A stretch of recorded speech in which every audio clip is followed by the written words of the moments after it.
Ľudia, máme tu ďalší tému balíček. Mám tu iba 3 veci, takže to bude také rýchle. Objednala som si na skúšku takéto húbky na riad. Je tam 12 kusov a stálo to nejakých €47, takže sa to viacej oplatí ako v obchode. Aj keď sú trošku užšie ako tie, čo kupujem, ale na dĺžku sú také isté, takže si myslím, že to bude dobré.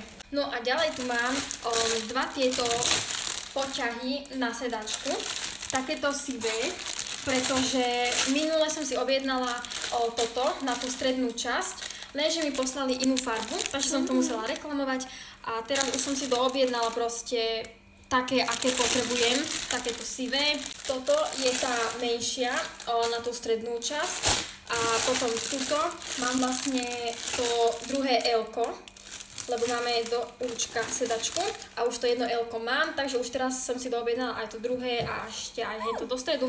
Takže už teraz to mám vlastne na celú sedačku. No a to bolo všetko. Tak toto vlastne vyzerá. To video trošku skresluje tie farby, ale sú všetky také sivé.